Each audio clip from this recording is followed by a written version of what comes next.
Peggle.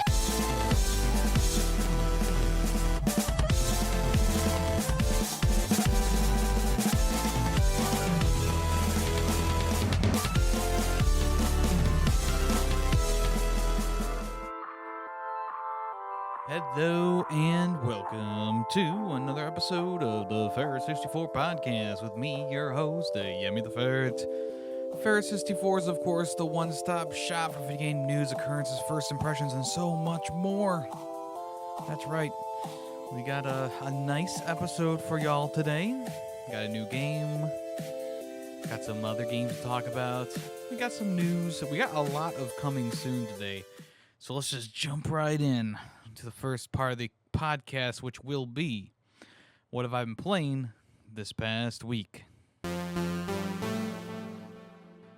Today on I'm playing too many games at the same time, the podcast, I got Dying Light the Beast this past week. Now, I didn't play as much as I wanted to because out of respect for my friend that I'm playing it with, I didn't want to spend too much extra time inside of the world without them being there.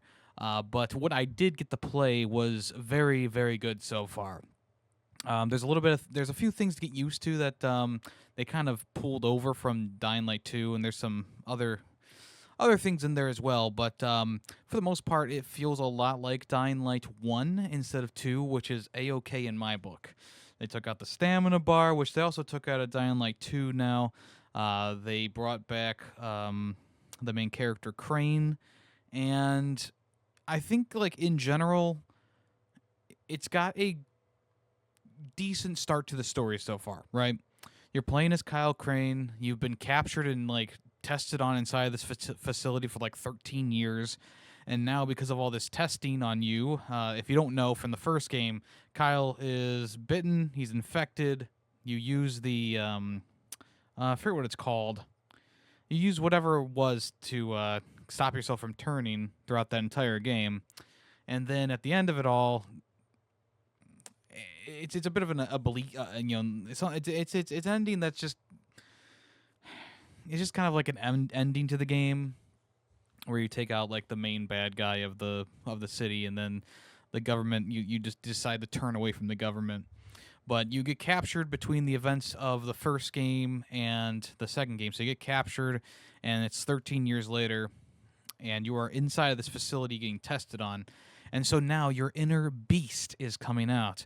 Apparently you're the most responsive to the treatment, but there are others as well who have also escaped the facility at the same time that you escaped the facility. And right off the bat, they kind of throw you into this power fantasy type thing where you're literally like bare knuckles beating up zombies inside of a hallway. And this kind of shows you the new gore system right away, where you punch an enemy in the face and it just caves in, or their jaw breaks off, right? You punch them in the head, their skull will crack off and stuff like that. You can see their brain eventually. Arms and limbs, of course, are all choppable, but you can also punch and whatever, blast away parts of the chest and body as well. And this whole gore system, even though it's not as in-depth as Dead Island 2's gore system, I think the Dying Light, the Beast gore system is also pretty comparable to that. If you're not looking for a, if you're not looking for something that's going to be super detailed, Dying Light is, of course, good enough with its gore, whereas Dead Island 2, they kind of went above and beyond, adding those skin layers and stuff like that, which I don't think they did with Dying Light, because a lot of the damage that you see done to the enemies are kind of the same thing over and over again. You hit them in the head, their mouth falls off, hit them in the head a few times. Now, obviously, you're not using your fist the entire time. It's just at the start of the game, and then also when you go into your beast mode, which is the new thing for this game, where if you get close to dying and your rage meter or whatever is, or your beast meter is full, you will go into a primal state. Now, sometimes this will activate randomly too. So if you have that meter full, sometimes you'll just kind of go into that mode. Now, there is a way to get out of it by holding down both the thumbsticks on controller, but usually it activates when you're about to die, and then you can have like the second wind where you just kill all the enemies around you with your bare fists. It doesn't even matter if you have weapons on you. So it's pretty fun. It's pretty fun in that sense. I actually was having a pretty good time just beating things up with my hands. But of course, the main combat is going to be when you grab a pipe from the wall and you just start whacking away with a pipe. And of course, you get better weapons as you go on. It does have those RPG mechanics that Dying Light 1 and 2 had, where you kind of start off being a bit unable to take out groups of zombies. But I'm sure as we go along, we'll get better weapons and stuff like that, where we'll be able to slice off arms and legs willy-nilly, which is kind of how the end of Dying Light 1 is. You have all the best weapons now. A lot of the fodder enemies, they're just like, yeah, we'll just get killed in one hit now. And some of the more super infected as well can also be taken out pretty quickly too. In this game, there are a couple new ones. They've redesigned almost, I think, so far from what we've seen, they've redesigned every single special enemy in the game. They still have the similar types. Like there's a big guy who has like a, I don't know, he has his bone is broken and his hand's gone, and there's just like a knife knife there almost essentially with a bone knife. There's also another guy who had like a sledgehammer as well in the game too so far. There's these really annoying ones who scream really loudly and they like burst your eardrums and you lose health constantly while they're screaming. You want to try and take those out silently. Which is another big part of the game. As you go around these areas, you kind of want to be a little bit more stealthy, especially early on when you are not you don't have the best weapons on you and stuff like that. So essentially, you want to scoot into a place nice and stylish, and then sneak around and take out some of the enemies. I was going through a section. I did one mission by myself so far, and there was a section where you were like in a subway tunnel, and there was a couple of those screamer guys around, but there was also a few like regular enemies too. Maybe it was a building. I forget. But essentially, I was able to take out the regular enemies and the screaming guy without alerting anyone else. I felt pretty good about that. The game is very much designed around co-op, but you can play it solo if you want to. It's almost like Borderlands in that same way, where it's like game's built around having a partner there with you, but you can play it solo. Might be a little bit more difficult at times, but you can play solo. And this game, I feel like, much like Dying Light 1, it's not a super detriment to just have one person. You're just playing solo. But it's always fun to play with another person, right? That's just kind of how it goes with these kind of games. So yeah, so far we've gotten a weapon. A couple weapons. We've been able to craft some, or modify our weapons as well. So you find blueprints around, much like the first game, and they give you you can add electricity to your weapon, or toxic to a weapon, or fire. And there's obviously a bunch of those you can get. Not all the weapons can be modified with the various effects, but the ones that can turn into your favorite weapons, right? You're going to use them all the time. There are a couple pistols. I guess there is a pistol that we found so far. Yeah, it's a pistol. It's a pistol. There's also an SMG in the game as well, which I haven't even used yet. The climbing and parkour is all back, and it all feels really good. It especially feels good because you don't have to worry about the stamina meter in there, and that was one of the things that really deterred me from continuing on and playing Dying Light 2. Was it had that stamina in there, and it just was so annoying. You were locked out of going to places and doing things simply because you didn't have enough stamina strength built up. And it's like, I get it. You're trying to have this like even more in depth like character growth in the game and whatnot, but at the end of the day, it's like, look, I mean, the whole city is parkour, right? These people are like super athletes. Just allow them to parkour all over the place without too much worry about stamina, please, for the love of God. And this game, they did that. So Crane can run around like the best of them. Now, this game does not take place in Haran. It actually takes place somewhere in Europe. I forget exactly where it was, but essentially you're plopped into this like European city or town, I guess you could call it. And I'm sure that there'll be a much larger area to explore as well once we're outside of the city. But it's a pretty nice, pretty nice place. The parkour is pretty fun to do in this little like first starting city or first starting town. I could there's has been a couple of like puzzles and stuff to do with the parkour where it's like you got to climb this tower, but you got to move these gears and you got to do this thing, and sometimes those can be a bit lengthy, but they do make it worth it in the end by giving you something good at the top or a new place to hang out or hide out. Um, and much like the first game too, there's like random encounters with like people who are under attack. There's also regular things on the map that you can do as well, finding shops to get extra crafting materials and stuff like that.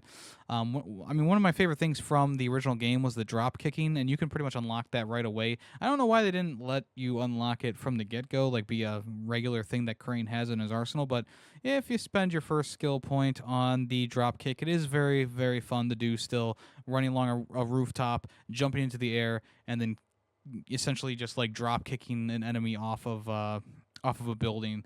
I didn't look at the there is a trophy for doing it one time. I don't know if there's one for doing it like 100 times like in the original game. But the original game had a "This is Sparta" reference for that, so that tells you how long it's been since that game came out. But yeah, I mean, I would very much recommend Dying Like the Beast. I think it's a nice budget title. Essentially, it's like $60 or $50. I think it was like $60, right?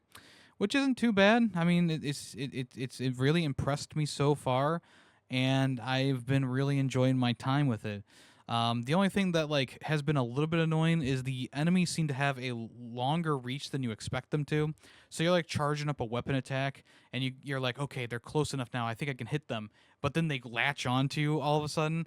I think it's just something that we got to get used to. But at the same time, I feel like the zombie is pretty close. Like, just a little bit of a lunge forward, I guess, would get you. But it does get a little bit annoying sometimes, especially when you're trying to, deal with a group of enemies and you're like, I just need to get one charge hit off, please. And you're going for it, and all of a sudden you get, you get grappled onto by the zombie in front of you.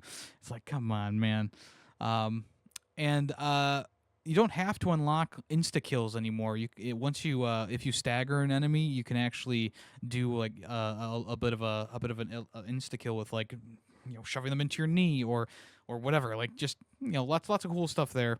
So essentially, what I'm trying to say is this is a great game. It's definitely better than Dying Light 2 so far. It might be better than Dying Light 1. We'll have to see where it goes.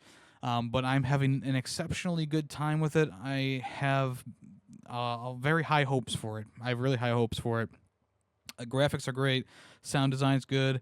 The soundtrack has been fun so far. Yeah, the only thing that's really kind of not like grabbing me is the story, and I feel like just not far enough into it yet to see if it's just like early game woes or if it's going to be kind of like a mundane thing. But I could see it having potential, and we'll go from there. I think that so far it's been really well designed, and I am happy. I'm very happy. I'm very happy. And hey, maybe after I do this, after I beat this game, I'll go back to Dying Light 2. We'll see. Without the stamina in there, it might be worth playing. But we'll see. We'll see. I mean, you still have stamina in this game when you're doing combat, which is like that makes sense, because you're straining yourself to do these things. But I really don't like it when games limit your stamina when you're just doing parkour. I just feel like when the whole game is based around movement and climbing and stuff like that, it just seems like a bit of a barrier in all honesty. Yeah, we'll see where it goes. I'll definitely be talking about this next week probably, and I'll keep you up to date. But right now, I would say this gets a recommendation after about 2 or so hours of me playing it. So I guess take that with what you will. But I've played about 2 to 3 hours of the game so far, and I find it very enjoyable. I've been playing more Hollow Knight Silksong, as you probably know. I've been streaming it. Last stream, actually, like the last 2 streams have been very frustrating streams with the game. I mean, the game is definitely getting more difficult as we go on, and there are a couple of things that I found a bit annoying with the game now. One of the things is I tend to keep I've been running into enemies for some reason. Like actually like physically like my character will just run into the enemy. and I will be pressing the square button to do an attack, but she won't either get the attack out in time or what. I don't know, and it's just kind of bugging me because I'm far enough into the game where these little cracks in the armor are starting to show with the game's design and the movement and stuff like that. And one of the main factors is trying to do an attack and then the attack, for whatever reason, just not hitting the enemy, but you hit the enemy yourself and you take damage from that. And those are like those little moments that are like frustrating. They build on top of each other. The other thing is there's a section where there was like spinning wheels or like saw blades or whatever you want to call them. And I would try and, just do my attack down on them to bounce off of them and go to the next one. Sometimes, and I can't explain why, I would do the diving attack, and instead, and you would hear the ping that I hit the cog with the needle. But instead of bouncing off of it, I would get stuck on it and I would get damaged, and I would have to restart the platforming section. So it's like little things like that that are kind of piling on top of each other, making the game a little bit more frustrating than I feel like it should be. Because in general, I don't think the game is overly difficult, but it is getting to the point where these little tiny things that keep happening to me are piling on top of each other, and my deaths keep rising and rising and rising from these little like moments that I just don't understand, right? I get it. Sometimes, I'll do a diving attack and the attack doesn't last as long as I think it's going to, and I end up getting hit or whatever. Like, things happen. And I tend to try and be as patient as I can with games like these, especially in the Souls-like genre. But in this case, I've had 2 streams of just like constant frustrations here, and it's kind of growing on each other on itself. So we're taking a little. I'm taking a little bit of a break. I got the rest of Saturday and Sunday, and then into Monday, I'll come back with a clean slate, and we'll go from there. Even though I was having a lot of frustration with the game, we did make a lot of progress, as I talked about it last time. I've gotten into Act 2, and I've gotten 2 out of the 3 objectives done in Act 2 before we can do whatever that's at the end of Act 2. The one thing that is also still kind of annoying me is these little rosary beads. You can lose them so easily in this game, and it's a bit more difficult to gain those marbles back than, like, let's say we're playing Dark Souls and we're trying to go through an area in Dark Souls. I feel like it's a lot harder to earn these little marbles, these little rosary beads, than just get your souls back in like a Souls-like game. Because along the way you're killing the enemies and you're getting all those all that XP is coming back to you, right? And then you get your big XP chunk that you dropped, right? And in Hollow Knight and Hollow Knight Silksong, not every enemy drops rosaries. And actually, I would say a majority of the enemies do not drop rosaries, especially in the early areas. So losing your marbles, literally and figuratively, can be extra detrimental, especially early on in the game when you're trying to save up your stuff to buy maps or tokens or keys or whatever. And I had my fair share of frustrations early on, and now that there's more enemies with rosaries on them, it's not as big of a deal, but it's still kind of annoying when you go into an area, you go as far as you can, and then you die for whatever reason. You drop 400 rosary beads, and then boom, bada bing, you get killed by some like simple stupid thing, and you lose all those rosaries. Now, obviously, there are ways to keep those rosaries on you by either stringing them together or getting the like coin purse. I think you find it. I found it myself, and that will hold on to a number of rosaries so you don't lose them. And the strings will also just stay in your inventory. So that's like a 100% foolproof way of keeping them. But if you haven't found someone who can string your rosaries together, or one of those machines that can string rosaries together, it's just, you're living on the edge throughout that entire time. Now, I do have a good back stock of rosary beads, and I actually had more, but we got to a point in the game where I thought that I needed to buy tools for an objective, and I learned that you didn't have to do that. So I spent like 500 some rosary beads on these tools to try and get a key from the architect, when I didn't even need to get the key from the architect. And that was so annoying to me. That was a bit of a frustrating moment where it's like, wow, like you really make it seem like I need to get this key in order to progress the story, but no, This is just like a side character who, I don't know, just has a random door next to them with a lock on it, and you need to get their key by buying tools. So I definitely would have saved more of my rosaries if I had known that, but of course, going through a game blind has its positives, has its negatives. Positives, I experienced the game for the first time blindly, and I can do everything. Everything's a surprise, right? Negative, you waste your resources on something that you don't actually need to do, but the game seems, it seems like in the game you need to do it, but you don't actually have to do it. So there's some, pluses and minuses to that, of course.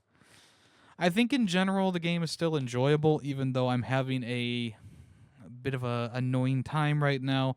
I am in an area past the annoyances from the last stream, and I'm hoping that we can get through that area nice and cleanly.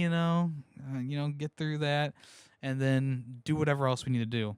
The other thing about the game that's a little bit annoying is a lot of these side missions, especially the one where you need to get all the items for the dinner for the master of this one bug. It is pricey, like 480 marbles pricey for just one item. Now I don't know if all the items are like that. I only got one. I randomly stumbled upon a guy who sold that item, and I was like, "Damn, that 480 for one thing." And this quest is actually pretty important because it gives you the oil that you need to upgrade your needle again. So it's like, yeah, kind of annoying. I was thinking of doing some stuff offline, like side mission stuff. At this point, I don't know. We'll see. I might just do some of the side mission stuff on stream or whatever. But yeah, at this point, like, I'm still enjoying the game, even though I've had 2 streams of aggravation. I think in general, the boss design is really good in the game. The combat is fun. But there's some annoyances still with some of the game design. Some of the enemy setups are completely ridiculous, like Godskin Duo kind of esque things going on, which, I thought Godskin Duo was going to be the last of like games like this, where it's like, oh, we put 2 enemies and we didn't even think about how they would work together. But they do that in this game all the time. They have groups of enemies that just don't really mesh well together, simply because, well, I mean, I don't want to sound like I'm complaining about the difficulty, but there was a moment where you had to go through like a gauntlet of enemies over and over, like, groups of enemies popping up. And the last group was two heavily armored giant, like almost mini, like, I guess they were mini boss type enemies. And when you fought one of them, it was fine. It was like, okay, it seems pretty balanced. But when you put 2 in there and they're both attacking you at the same time with either different or the same moves, it just gets to be really annoying. Like, they had this shockwave attack where they would like slam their hammer down and it would do shockwaves. And then they also had an attack where they could jump in the air and then do a giant like AoE attack. And what happened to me a couple times, and it was most frustrating when I just started the fight and they did this, where one guy would do the ripple attack, and I would jump out of the way, and probably I would dodge out of the way, and the other guy would come in from behind him with the overhead AoE attack, and I would just be killed instantly. It was just so annoying because, one, you had to fight through the other like 15 waves of enemies, and then 2, to get there and just immediately die. It's just such wasted time there. So the frustrations were mounting. So, I definitely was seeing a bit red there for a little bit. But once we got past that, the rest of the stream was not as bad. Like, there was some platforming things in there that I was getting a little bit annoyed with, but for the most part, like, the rest of the stream went relatively better in general, but my mood didn't really improve after that. After I feel like I died at least like 30 to something times to just those waves of enemies, and of course you had to do that because you had to get the song from the dude, right? But yeah, just some things in there that just some design decisions that make me scratch my head a little bit in there, and I try to put my best foot forward with these types of situations, but it was 2 streams in a row where I was just really frustrated. So a little bit of time off is going to do me good, of course. But yeah, that's Hollow Knight, Silksong. Like I said, so far it's still good. I still think the game is good, but there's a couple things in there that are annoying me. And I don't know if it's my fault or if it's a game fault. And I'm leaning towards game fault right now because I've played the game for 25 hours now. And to still be running into enemies when I'm trying to attack something, you think I would have learned my lesson by now. But if it's not happening to anyone else, maybe it is a skill issue. I don't know. And then, I guess semi-finally, I was trying to play more of that To a T game, which came out a while ago now. I got through another chapter and a half, but the game is piss boring. Like, I'm not going to lie. As much as I love the Katamari Damacy series and the guy who made them, this To a T game is just, it is just a slog to get through. It's just so boring. The dialogue is so mundane. I'm going to try and finish it probably either this weekend or whatever, or next week. But as of right now, it's not looking too good. It's not looking too good. But the main event, the last thing I want to talk about is I've been playing more Borderlands 4, of course. I've been playing it pretty regularly throughout the week. And this is another game that's like very much designed around co-op. And there's been a couple of times where it's like, I really wish I had someone else here with me because I'll be doing like a boss fight or I'll be doing an enemy encampment with some badasses in there. And I'll go down to fight for your life, And I'm just like, damn, I just really could have used another co-op partner here. I get through the area on the next round, but sometimes, especially during a boss fight when their health bar just, because you died, it restarts. It can be a bit frustrating for sure. But I feel like at the same time, the game has been fun still. Like, I think the gunplay, if the gunplay wasn't as fun as it was, I would probably have put the game on the back burner, honestly, because the story and the level design haven't really been super engaging. Like, the story itself, I barely am listening to the dialogue because they are just yapping. Like, I had this problem with Gears of War 5 where it's just constant dialogue, constant slowdown in the game. Same thing with Gears of War 1, actually. And Borderlands 4 has the same issue where you're constantly stopping the action to just listen to someone talk. Not even over a radio. They're right in front of you. You have to talk to this person, talk to Moxie, talk to Zane, talk to whatever. And it's like, holy shit. Like, have me do something while they're talking to me. I don't remember too many missions where, like, Borderlands 1 through pre-sequel, where I had to sit there and just stare at someone and talk to them, right? Like, that's the objective, is just stand there and talk to them.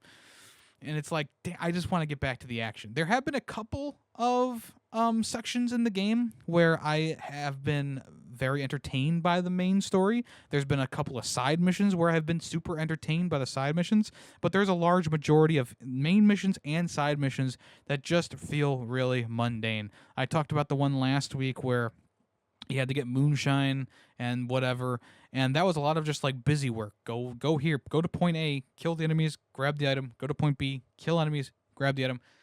I just feel like, in general, if the gunplay wasn't as good as it was, this stuff would be feeling even more like boring. But because the gunplay is so fun, during those moments where you are just going around and collecting things, yeah, I don't mind. But when you're doing a main mission and they literally stop you to just have a conversation with a character, I don't know, man. Like, come on. So I want to like this game more, but right now it's just like a baseline. Like, it's good. It's good. I'm having fun with it, but it's not grabbing me, right? And they are introducing more characters now, which is a good thing. Always could use some variety with the characters, and there is a good amount of variety with the enemies too. Like, I was talking about those little domes that come down and have bosses inside of them. There are a couple unique bosses in there. The one thing that did concern me, though, is the last main boss that I just fought. He didn't have like an entrance title card or anything like that, but he pretty much was just one of those badass like meat grinder guys. Who like are pretty much just like these hulking metal monstrosities. And I was like, okay, I mean, that's a bit lazy just to have the regular enemy there. Like, he had like one or two unique attacks, but much like with Borderlands 3, which definitely had a boss problem, this one is kind of going that direction where it's like, haven't really had too many unique bosses in the game so far. Actually, come to think of it, I think I've had maybe one unique boss in the game so far, and I don't even know if that boss was really unique. I just had fun fighting him. So there is a bit of a problem here that I'm starting to see where it's like, why do we not have unique bosses? Like, we are so removed from things like Borderlands 1, 2, and 3. Like, even, like Borderlands 1, take or leave those bosses, right? At least they were pretty unique. Like, the first guy, sure, he was like a regular marauder, but he had two skags with him, so it kind of made the fight a little bit interesting, right? The other guy was like on a minigun. You had to go and hide behind walls and run at him. Like, okay, it's not the most entertaining thing ever, but at least they're kind of unique. Borderlands 2 went above and beyond. There is only like two bosses in that game that are pretty much just regular enemies buffed up, and it's like that is the creme de crop of like boss fights for first-person shooters. And I think the pre-sequel also did a really good job with this too. Lots of unique boss fights, really nothing reskinned or anything like that, and just a fun time in general. And then Borderlands 3 comes around. Borderlands 3 comes around. It's like, hey, you want to fight these bosses, and we're going to give them entrance cards, but they're just going to be normal enemies who are buffed up, who are super buff. And it's like, wow, that is boring. Like, sure, there's a couple of regular, like, unique enemies in there, but for the most part, I was really feeling it drag. And then Borderlands 4 is here, and I'm like, at least they're not giving every single boss an entrance card, but it also kind of loses some of that pizzazz when they don't have an entrance card. And maybe it's because they heard that complaint about the bosses in Borderlands 3, which I guess is fine, if they took that criticism and they rolled with it and said, well, okay, if you don't like the the cards popping up on screen for like these regular guys, we'll just save those cards for the key moments. And if that's what they're doing, that's great.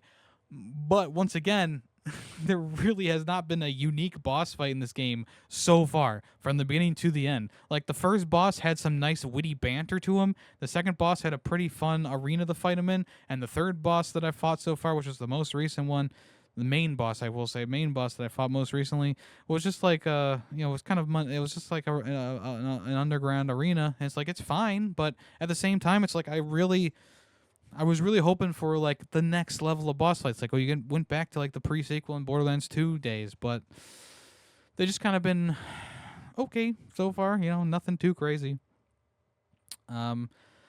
So yeah, I mean, I still am having a fun time with Borderlands 4, but much like Hollow Knight, there's some cracks showing through.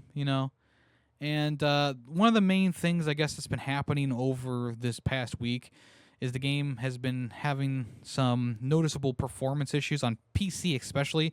The PS5 performance issues I haven't really seen in maybe it's just a PS5 Pro thing. I only have a regular PS5.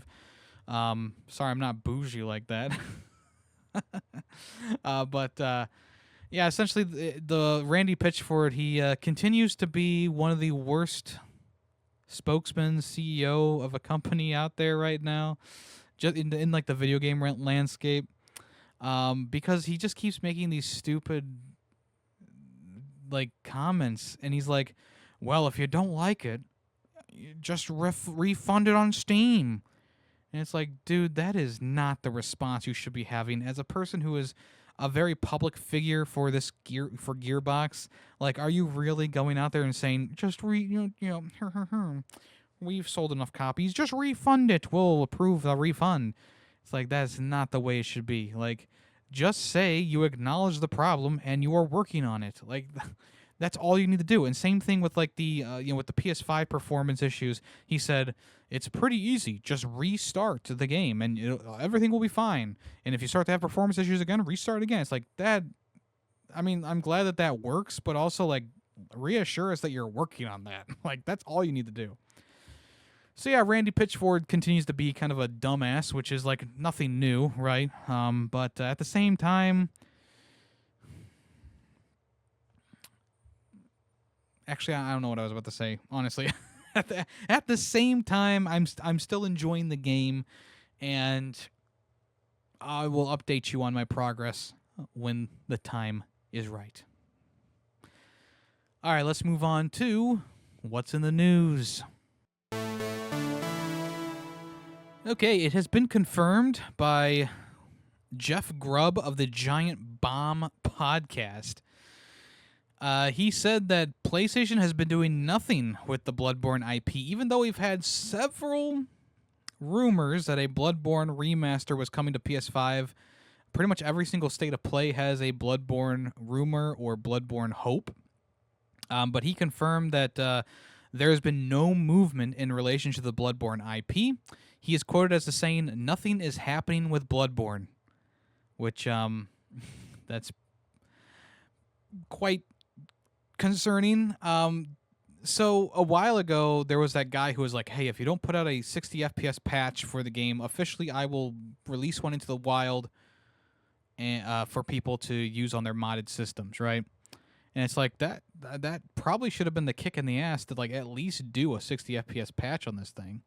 But no, they just let it be. I don't remember, was that guy sued?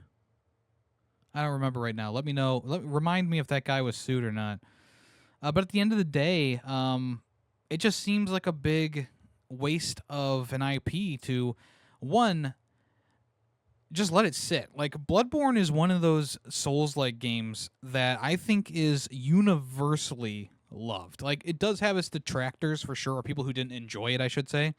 But I think a majority of people who love the Souls-like genre, love these types of games, enjoy From Software games in general. Like, this is Bloodborne is a standout game that is unique from the rest of the From Software lineup, especially now that Sekiro and Elden Ring and stuff are out there. Like, it still kind of stands on its own with its unique movement style and healing system and gothic gothic architecture around there.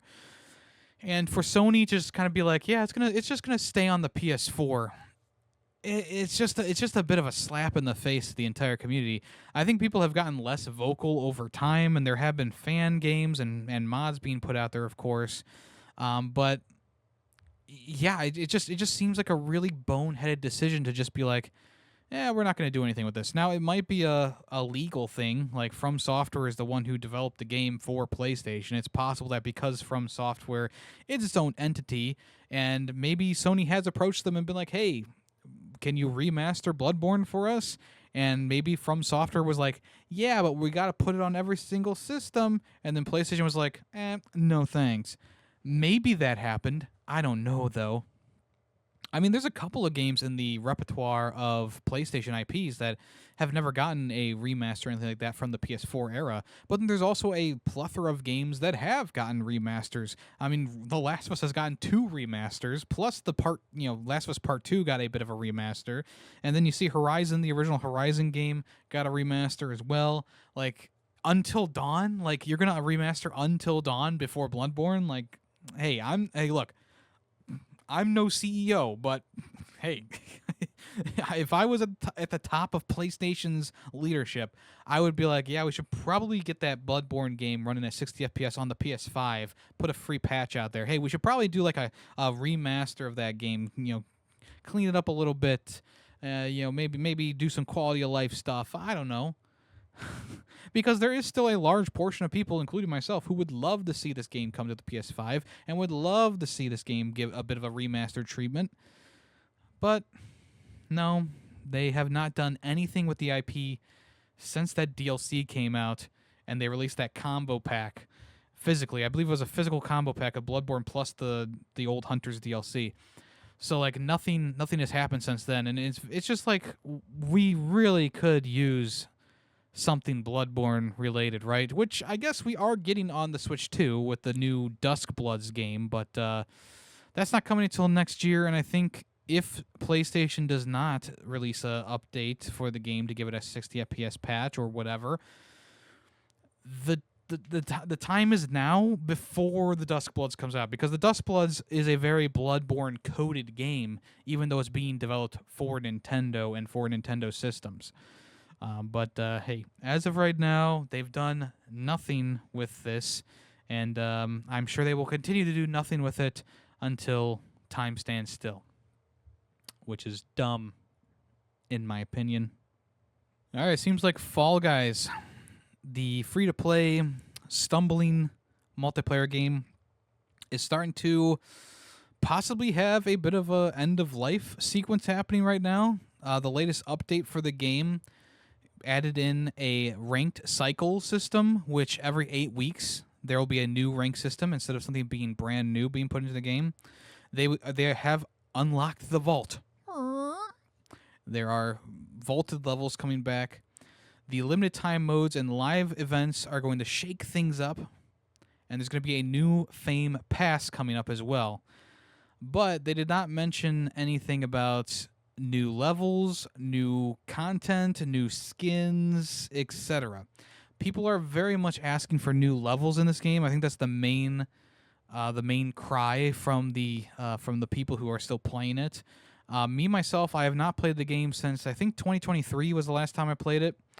And even then, I was starting to feel very burnt out. Like they even added in like the custom levels at that point.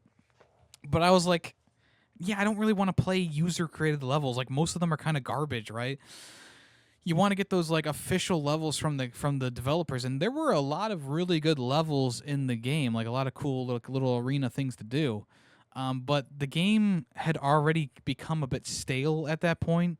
And by the time they did the next update after that, and I felt like they really not really ruined the game, but just kind of messed the game up a bit, I was like, yeah, I guess I'm kind of done with this, right? I'm not going to spend any more money on this. Because I had been buying the Fame Pass, it was called, I had bought it like a couple of times because there were some fun things mixed in there. But yeah, it's just one of those things where it's like Fall Guys had its time, and I feel like at this point, with how small this update is, and this this rotating schedule that they're incorporating in there, just feels like to me that they're ready to let the game kind of go. And I don't know if they've already moved on to something else, or if they are working on something else, or maybe they're starting to work on something else, so they need to put the game on the back burner.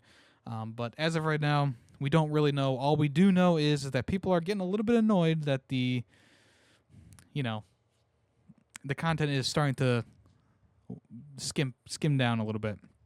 But I mean, the game has been around since what, 2020, 2021, something like that. So I feel like it has had a pretty lengthy life. And as we know with a lot of multiplayer games, they do start to get phased out after a couple years, and at some points, a couple weeks. All right, Palworld. The developers have decided that even though Nintendo is suing the shit out of them, they're going to push forward and release on the PS5 in 2026. That is their full goal, to have a PS5 release in 2026. They are not going to slow down or scale back. They are essentially putting the middle finger into Nintendo's face. In a quote, they said, "We think taking the time to fix these problems will ultimately lead to a better game. We just want to be transparent about where we've headed and the development of Palworld going forward. Development of Palworld is not slowing down or scaling back, quite the opposite." They also added that there is a massive amount of content and plans to share, and a sneak peek will be coming in the near future, which could possibly be at the next game event, like the video game awards or something like that, but we will see. Pretty bold of them to continue working on the game. So last week, which I forgot to talk about, Nintendo patented whatever you want to call it. They put out a patent for capturing a creature and using it to fight for you, which I know it's a very broad thing to say.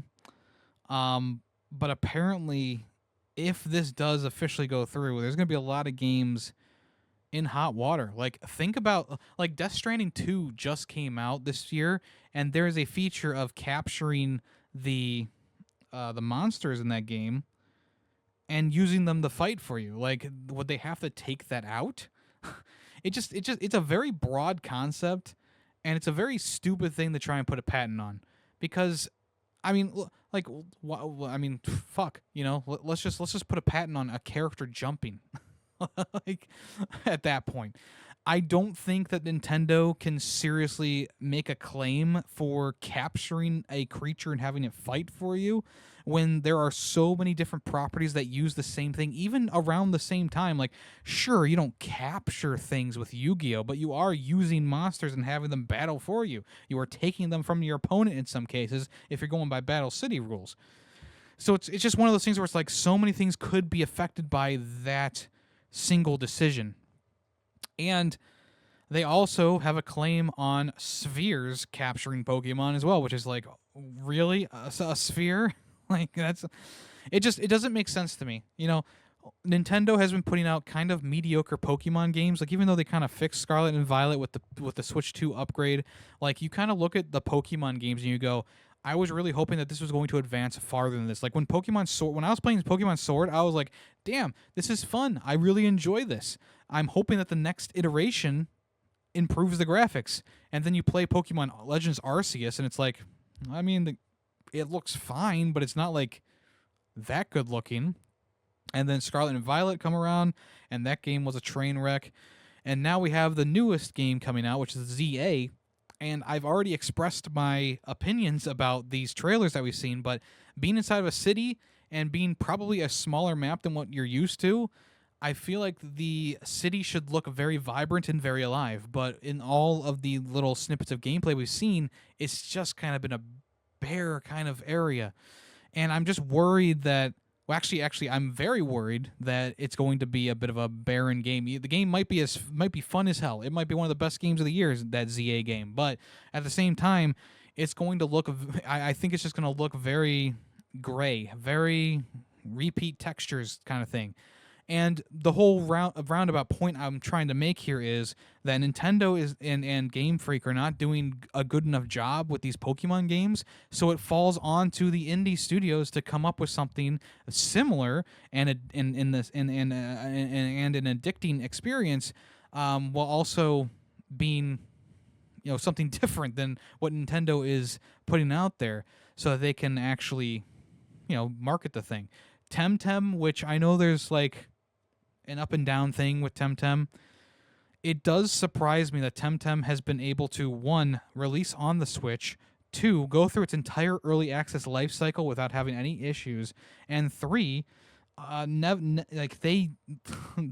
it's crazy to me that they dodged the bullet simply because they were like, we have cards instead of balls. You capture the monsters with cards. So if Nintendo does go through, which I believe they have gone through with this patent, where it's like, hey, we're gonna take this idea. This is our idea of capturing a monster and having it fight for you. It's just gonna be such a problem for so many games. And Palworld, Temtem, I mean, you name it. There's so many games that fall under this umbrella of like capture a monster. Monster Hunter Worlds. Monster Hunter in general. Like, you can capture monsters, and at least in Monster Hunter World, you can capture monsters and have them fight for you. And that's a game that's on Nintendo system. That's a game being like Monster Hunter World 3, Monster Hunter Stories 3 is literally being developed for the Switch 2. So if this patent goes through, Nintendo has all the right in the world, if that does go through, to sue them. A game developed for them that is being sanctioned by Nintendo, they literally would be able to sue them because you're capturing monsters and have them fight for you. It's ridiculous. It's dumb. It's ridiculous. It's dumb. Should I say it one more time? Let's move on. All right, then the Assassin's Creed 4 remake. There's some rumors here circulating around. There's been a rumor about this Assassin's Creed 4 remake for quite some time. Most recently, the voice actor for Edward Kenway was like, just wait till the remaster comes out, or whatever. So what has been leaked is that they apparently have taken out all of the modern day stuff from the game, which means that you won't have to jump out of the Animus and walk around that office and hack people's computers. Which, honestly, out of all the, if we're going to rank things from, like, Assassin's Creed 2 style, like Desmond running around that facility to, I mean, the worst is probably, I mean, the modern day stuff from Origins and Odyssey and stuff like that weren't terrible. But I would say probably Assassin's Creed Black Flag and Rogue is where it kind of, like, was at its low point of, like, it's first person, you're running around hacking computers, like, that's pretty much it. And at that point, I think they had already started to kind of go away from it, because Assassin's Creed Unity didn't really have too much in the regular world. They had those, like, Animus breaks or whatever, which was really annoying. And then most recently, Mirage and Shadows had nothing in the future at all, which people are complaining about. They're like, oh, why isn't there any like future storyline going on here?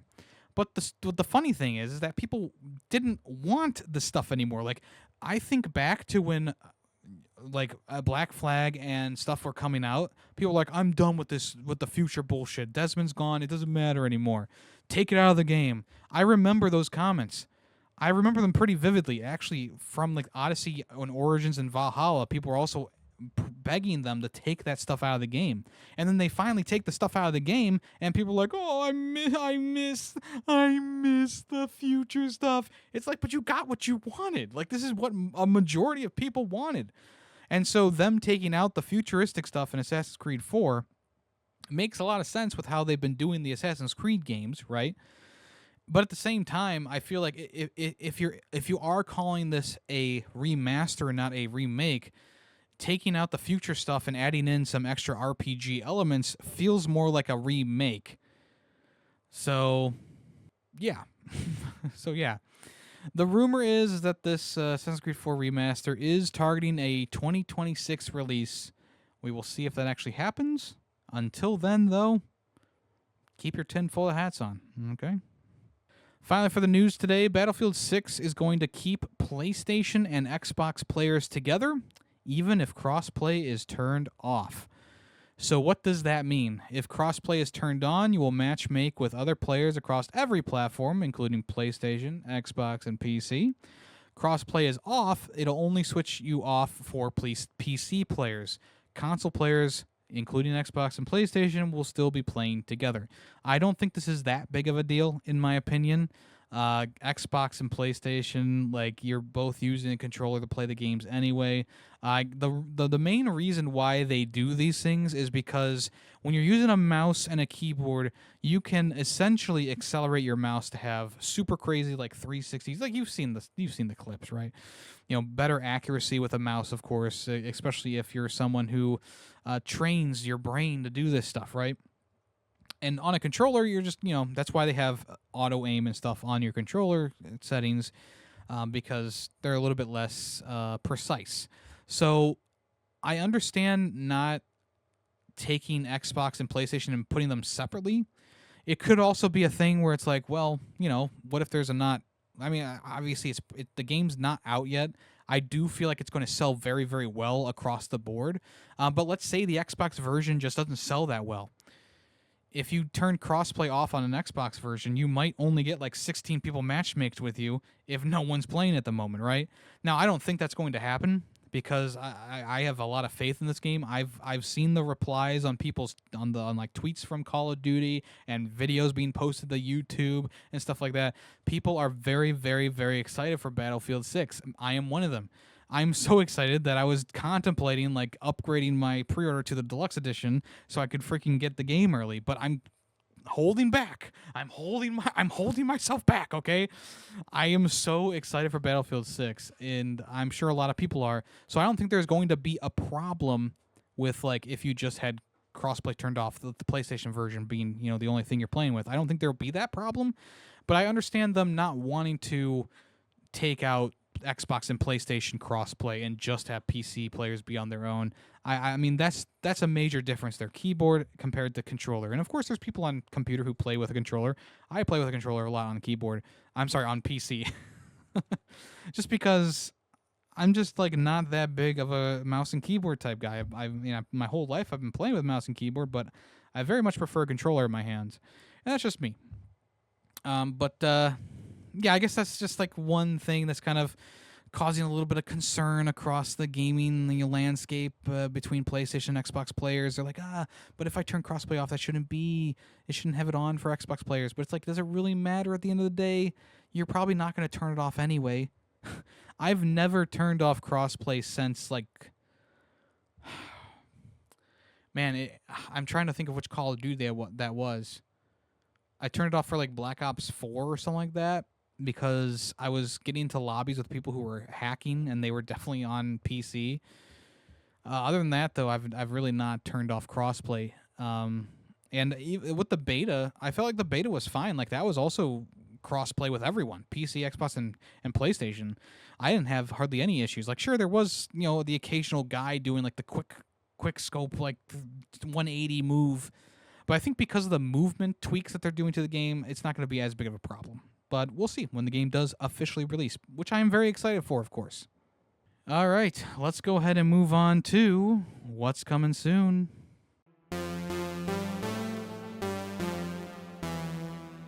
All right, Ninja Gaiden 4, that is coming soon.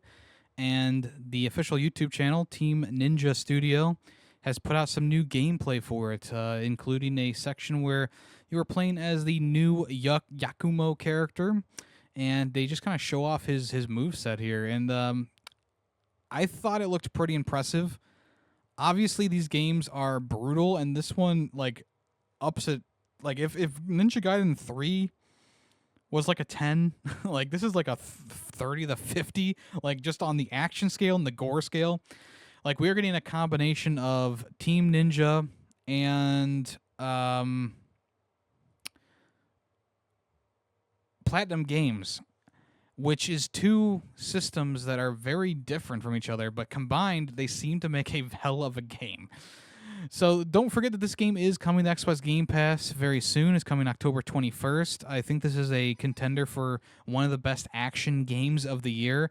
I mean, just watching the gameplay, it is just kind of a magical experience. I'm not going to lie. Like, they are ripping and tearing through these enemies like nobody's business.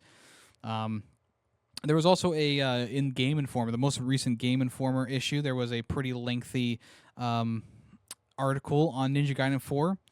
I think the game's looking great, and I can't wait to get my hands on it. So check out that gameplay on Team Ninja's YouTube channel. All right, we got a couple of more racers who are going to join the Sonic Racing Crossworlds game, whether it be through DLC or day one. I'm not sure quite yet, but we can confirm after an early copy of the game was seen in the wild that the pre-order bonuses are Werehog Sonic the Hedgehog with his car and decal. But then there was also a coming soon pamphlet with a couple of interesting names on here. Now we got Minecraft, SpongeBob, and Pac-Man, which we already knew about. But added in there was Mega Man, Teenage Mutant Ninja Turtles, and Avatar, along with extra skins coming as well for the regular characters. So I'm guessing that's going to be a part of like some sort of season pass type thing. Mega Man seems like a gimme because it's a Sega-owned thing, but I think because Sonic Boom was a pretty popular show on Nickelodeon, right? So you're getting like the kids stuff, and you're getting SpongeBob, you're getting Teenage Mutant Ninja Turtles, you're getting Avatar, which I think could be pretty fun, especially if they base tracks around those characters. There is a demo for the game available right now if you do want to try it out. Personally, I probably will try it out, maybe if I have time. But at the same time, like, I'm not really interested in buying this game day one, simply because it is a $70 release, unless you get the Switch 1 version, which is $10 less. And I just don't feel like spending that much money on a racing game, especially after paying $80 for Mario Kart World earlier this year. Yeah, I mean, that's Sonic, Sonic Racing Crossworlds. A lot of people are excited for this game. It's getting pretty good reviews. I mean, I could be persuaded into buying it if my friends get it. Yeah, we'll see. We'll see how it goes. So, yeah, that's coming soon. Also, speaking of Sega, they are going to be in a bit of a jam because their Jet Set Radio reboot has actually not been even really announced yet. But the makers behind Bomb Rush Cyberfunk have announced their next game from the studio called Hyperfunk. And this game looks just as good as Bomb Rush Cyberfunk. It has that Jet Set Radio style to it. But this one's a little bit different. It doesn't seem that you're going to be using just a board this time, just a rollerblades this time kind of thing. But there's also boards and stuff in there as well. But yeah, Hyperfunk, it looks like it's going to have the same style, same crazy nature to it, but just a sequel to that game. So I am excited for this because Bomb Rush Cyberfunk is a very, very good game. I really enjoyed it. I wish that I could have put it on my top 10 list that year, but it was just a jam-packed year. And this year itself is already like a jam-packed year. Like I mean, how many 5 out of 5s have I given out this year already? Like, this is going to be so difficult. Yeah, so this is going to be coming out sometime. This was just an announcement trailer, so I guess they didn't really have a time frame for it. I'm going to guess that's going to come out probably late 2026 or maybe into 2027. We shall see. Marvel Cosmic Invasion revealed 2 more characters that you'll be able to play with in the game, including Black Panther and Ghost Rider. Ghost Rider is kind of getting the rounds right now. I don't know if they're doing a new movie or show for him or something like that, but he is getting around, which is pretty fun. I like to see it. I will never forget the Nick Cage and Weird Al Yankovic interview that was, parodied off of the Ghost Rider movie. Yeah, I mean, these are 2 characters who I feel like are pretty popular. Black Panther especially. And I mean, look, I think kids really like Ghost Rider. He's a cool dude. He's a badass, right? I can definitely see kids being pretty excited to play as Ghost Rider as well. So in total, we now have the following characters in the game: Black Panther, Ghost Rider, Beta Ray Bill, Captain America, Nova, Phyla Vel, Rocket Raccoon, She-Hulk, Silver Surfer, Spider-Man, Storm, Venom, and Wolverine, which is pretty good. And there's only 2 more characters that will be unveiled, so we'll see more. The game is still looking like a 2026 release, and yeah, we'll go from there. We'll see what happens after that. All right, the next game in the Mutant Football League is here. Mutant Football League 2 is coming out December 10th. If you don't know what Mutant Football League is, the game originally came out in 2017. I feel like that game was I can't believe it was that long ago, but yes, it was that long ago. Essentially, they build this game as an anti-Madden game, which, yes, it definitely is. So essentially, if you don't know what Mutant Football is, it's a bunch of goblins and orcs and stuff like that, and they parody the teams that they're related to, and you can actually kill the characters on the other team, and you can even kill the referees if you want to in the game too. So yeah, in Mutant Football League 2, you'll create your dream team of dirty dudes and customize your team's player composition and tactics. The right team is your ticket to gridiron glory, and you'll have to define their play style. Will you deploy a relentless offensive by mutilating the oppression, or will you slice through the enemy's defense with razor-sharp, brainy maneuvers? It's up to you to show the world your prowess and become the true MFL legend. Yeah, the original game was pretty fun. I'm excited for this one too. I mean, I mean, graphically it doesn't look super crazy, like I wasn't expecting it to. But yeah, I think it'll be kind of a fun little release. And yes, of course, they are parodying the league right now. So you have like a Josh Allen type character and a Baker Mayfield type character, Patrick Mahomes type character too. So yeah, take a look at that if you want to on the Mutant Football League YouTube channel, and the game's coming December 10th. There's a new Nintendo Classics compilation coming out with 3 games from their repertoire. And it's funny because this game also had recently had like a 20th anniversary or 25th anniversary, and that is Real Monsters. They're re-releasing the Sega Genesis and the SNES version in this collection, along with Nickelodeon Guts, which was an SNES game, and Rocko's Modern Life, Spunky's Dangerous Day on the SNES as well. These are all 16-bit titles from the 90s, and I think this is a pretty decent collection. These 3 games are kind of lost in time, right? I've never even heard of this Guts game, but I'm pretty sure it's like one of those kid competition shows that they used to have, right?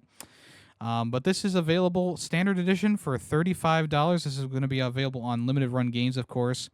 You can pre-order the game starting now on September 19th through the 19th of October. The Classic Edition is $70. It comes with the game, a VHS slipcover and tape box, a double-sided 12x16 poster, a retro Nickelodeon PVC chain, and a sticker sheet. The Collector's Edition is for $130. It comes with all that I just said, along with a Rocco shirt lanyard, an Aggro Crab light-up desk ornament, a retro Nickelodeon PVC chain, Crumb plush with magnetic eyes, enamel pin set, 6 crazy caps, and sticker sheet as well. The main thing in here that I think is kind of fun is the Crumb plush set. I mean, he was one of my favorite characters from the show. He's the guy who like held his eyeballs or whatever. I always found him to be pretty funny. I think that the collector's edition is pretty nice, and the deluxe edition is also nice too. But I think if I was going to get one of these, which I mean, I might in the I might. The regular edition is going to be the only thing that I need. Plus, it's 3 small games for like $35.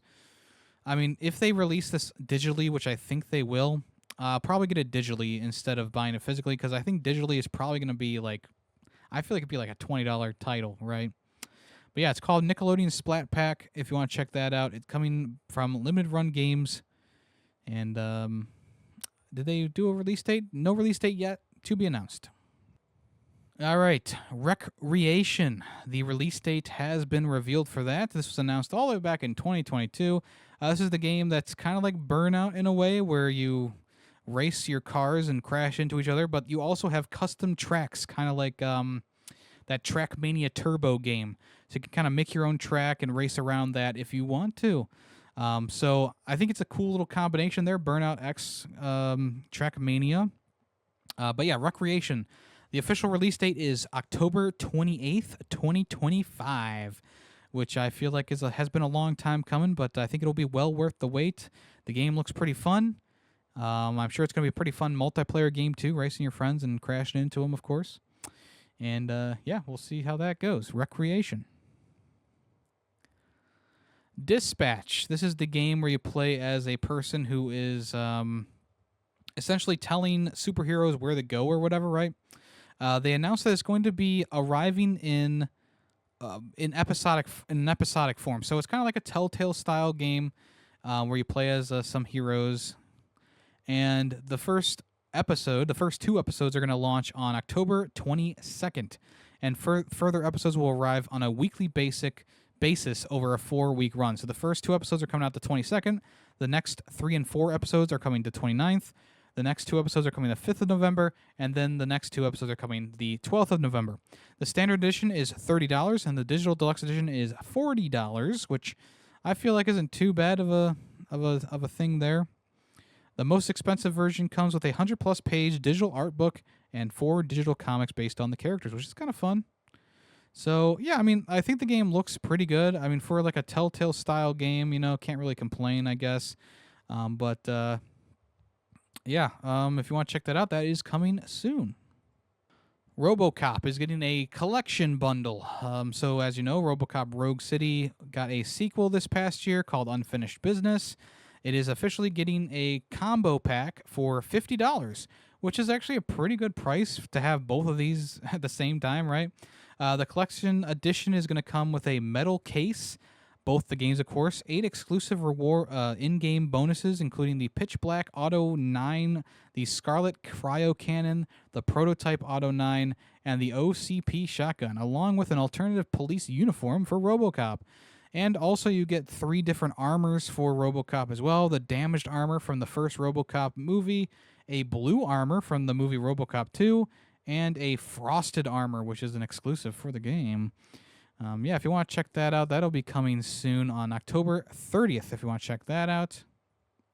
As we already know, Skate Story is coming out from Devolver Digital, and it officially has a Switch 2 port coming as well.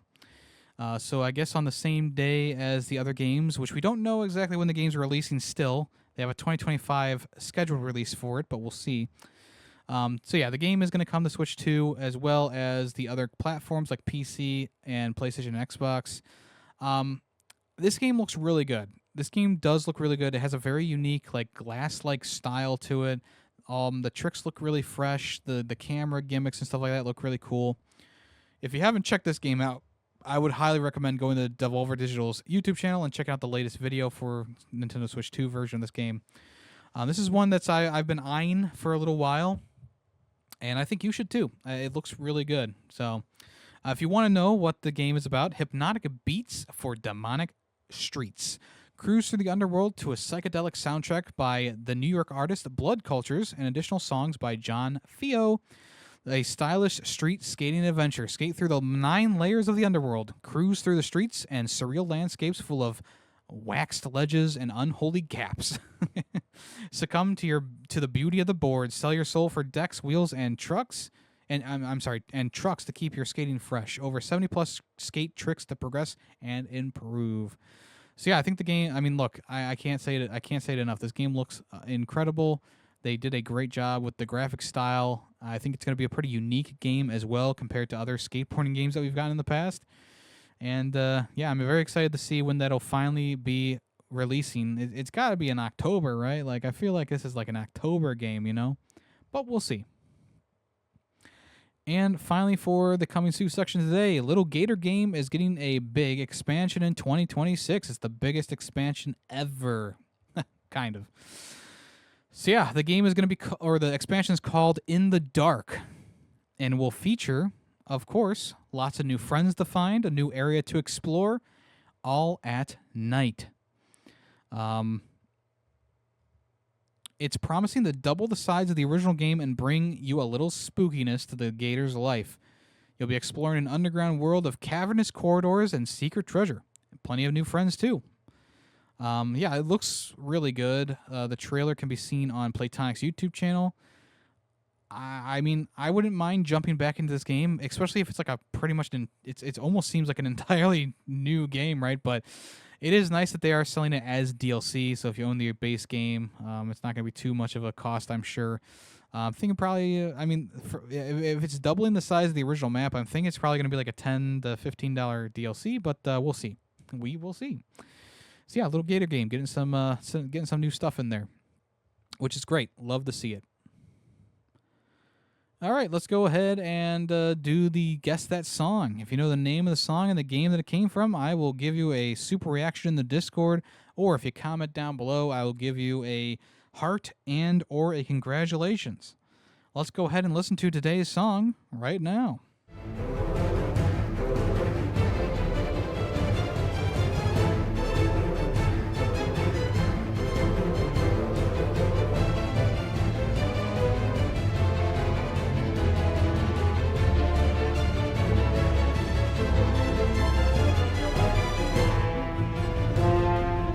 All right, once again, if you know the name of the song or the game that came from, let me know in the places that I told you to. All right, folks, thank you so much for listening to this episode of the podcast. Really do appreciate that. If you want to check anything else out that I do, it's all at Yemmy the Ferret, whether it be on YouTube, Twitch, Twitter, etc. I also have a podcast called Film Freaks with a Z, where we talk about movies. The latest episode is about Big Fish, if you want to check that out. That just came out. That's a bi-weekly podcast. I also have Fubar Ferret, which comes out monthly. New episode will be at the beginning of next month, if you want to check that out. Like I said, everything else is at Yemmy the Ferret, YouTube channel, Yemmy the Ferret VODs, Ferret Football, talk about Browns games, Cleveland Browns games. It's been so much fun to talk about Browns games, huh? And yeah, that's about it, folks. Thank you so much once again. Appreciate you listening. Make sure you smack a like on the YouTube version or rate the podcast out of 5 stars on Spotify. I do appreciate that. And leave a comment if you so desire. I am Yemmy the Ferret. I will talk at you next week. So long. The Ferret 64 podcast is owned and edited by Yemmy the Ferret. Small sound clips used throughout the podcast were made by Yemmy the Ferret. The song in the intro and outro is Nightshade by Adhesive Wombat. The Ferret 64 logo was made by Player2P2. News sources include PushSquare.com, NintendoLife.com, and PureXbox.com. All opinions, video game related, are my own. Thank you for listening.